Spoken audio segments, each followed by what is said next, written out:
15 अप्रैल से बिहार में जातीय जनगणना का दूसरा फेज शुरू होने जा रहा है और उसके लिए बिहार सरकार ने सूबे की 215 जातियों का कास्ट कोड तय कर दिया है, जिसके माध्यम से जातियों की पहचान करने में आसानी होगी। आदाब, मैं हूं अरीबा खान और आप देख रहे हैं मैं मीडिया। आपको बता दें कि 7 जनवरी 2023 से नीतीश सरकार ने बिहार में जातिगत जनगणना का काम शुरू किया था। जातियों की गिनती का ये काम 2 चरणों में पूरा होना था। तय हुआ था कि पहले चरण में घरों की गिनती होगी और दूसरे चरण में जातियों को गिना जाएगा। अब जातिगत जनगणना का पहला चरण तो पूरा हो चुका है और 15 अप्रैल 2023 से जनगणना का दूसरा चरण शुरू होने जा रहा है, जिसमें लोगों की जातियों को गिना जाएगा। इस काम को आसान बनाने के लिए बिहार सरकार ने प्रदेश की 214 अलग अलग जातियों के लिए अलग अलग कोड निर्धारित किए हैं। जिन लोगों की जातियों का कोड नहीं दिया गया है, उनके लिए 215 यानी अन्य में जगह दी गई है। जाति कोड के अनुसार पहले नंबर पर अघोरी जाति है, वहीं केवानी जाति को 214 कोड दिया गया है। ब्राह्मण के लिए ये कोड 126 है, जबकि कायस्थ का कोड 21 है। राजपूत का 169, भूमिहार का कोड 142, कुर्मी का कोड 24, कुशवाहा कोयरी को कोड नंबर 26 दिया गया है। यादव जाति का कोड 165 दिया गया है, जिसमें ग्वाला, गौरा, घासी, मेहर, अहीर, लक्ष्मी नारायण, गोला, सदगोप शामिल हैं। नाई को 99, तिली और तेली को क्रमशः 79 और 83 कोड दिए गए हैं। धानुक को 91, धोबी को या रजक को 95, नोनिया को 103, मुसहर 158, राजवंशी 171, संथाल 199। इसके अलावा बनिया जाति के लिए 122 कोड तय किया गया है, जिसमें वैश्य, सूड़ी समेत अन्य शामिल हैं। वहीं पठान को 105 कोड दिया गया है। शेरशाबादी 182, मुस्लिम में धोबी को 96 कोड, धुनिया को 94, मलिक 150, अंसारी या जुलाहा को 161, भाट को 137 और सैयद जाति को 193 कोड दिया गया है।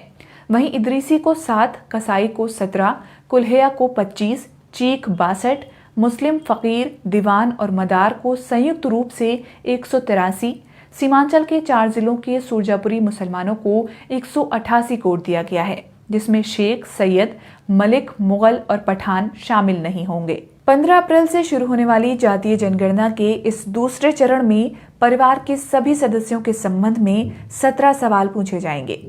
आइए अब ये जानते हैं कि ये 17 सवाल आखिर क्या होंगे। प्रापत्र में कुल 17 प्रश्नों में से 15 प्रश्नों के विकल्प और कोड अंकित किए गए हैं। बाकी शुरू के 2 प्रश्नों के लिए खाली जगह छोड़ी गई है। पहले प्रश्न में परिवार के सदस्यों के नाम पूछे जाएंगे और दूसरे प्रश्न में प्रापत्र भरने वाले व्यक्ति के पिता या फिर पति का नाम पूछा जाएगा। तीसरे प्रश्न में परिवार के प्रधान के संबंध में पूछा जाएगा, जिसमें कोड के साथ कई विकल्प दिए गए होंगे। इसके अंतर्गत एक परिवार में मात्र उन व्यक्तियों की गणना की जाएगी जो कि एक ही रसोई में भोजन करते हों। साथ ही विवाहित महिलाओं और उनके बच्चों की गिनती उनके ससुराल में की जाएगी। चौथे प्रश्न में परिवार के प्रत्येक सदस्य की आयु पूछी जाएगी। 5वें प्रश्न में परिवार के सदस्यों का लिंग पूछा जाएगा। छठे प्रश्न में आपसे आपकी वैवाहिक स्थिति पूछी जाएगी, जिसके लिए अविवाहित, विवाहित, विधवा या विधुर, संबंध विच्छेदित और तलाकशुदा समेत 5 विकल्प दिए गए होंगे। यहाँ संबंध विच्छेदित का मतलब होगा कि पति पत्नी का संबंध वैधानिक प्रक्रिया से समाप्त हो चुका है और तलाकशुदा का मतलब होगा कि पति पत्नी का संबंध धार्मिक प्रक्रिया से समाप्त किया गया है।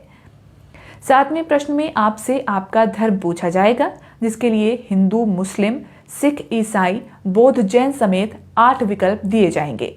किसी मजहब को नहीं मानने वालों के लिए कोई धर्म नहीं का विकल्प मौजूद है।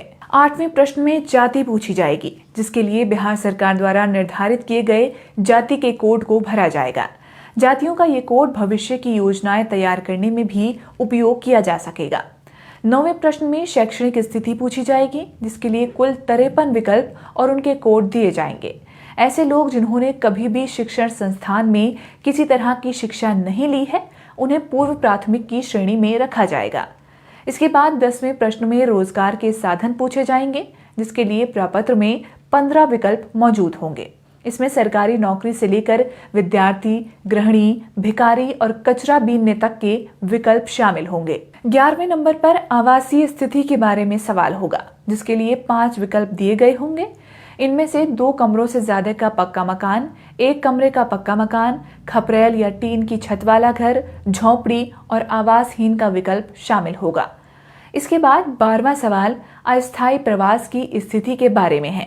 इसका मतलब है कि अगर परिवार का कोई सदस्य स्थायी घर से बाहर रहते हुए या तो शिक्षा प्राप्त कर रहा है, व्यापार या नौकरी कर रहा है, तो उसके बारे में जानकारी देनी होगी।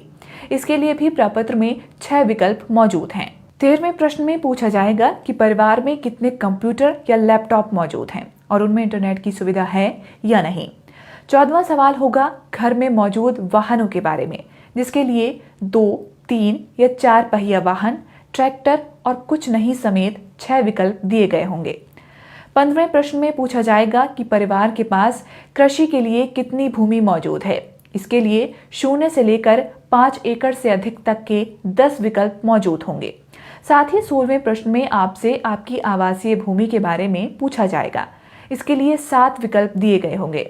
अंत में सवाल नंबर 17 में परिवार की कुल मासिक आय पूछी जाएगी, जिसमें आय के सभी स्रोतों को शामिल किया जाएगा। जनगणना के इस फेज में प्रपत्र के अलावा पोर्टल और एक मोबाइल ऐप का भी इस्तेमाल किया जाएगा, जिसका नाम बिहार जाति आधारित गणना ऐप है।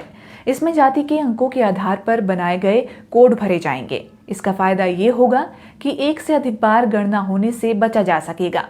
अगर एक ही परिवार के जातियों की गणना दोबारा कराई जाएगी तो ऐप के जरिए ये पकड़ में आ सकता है।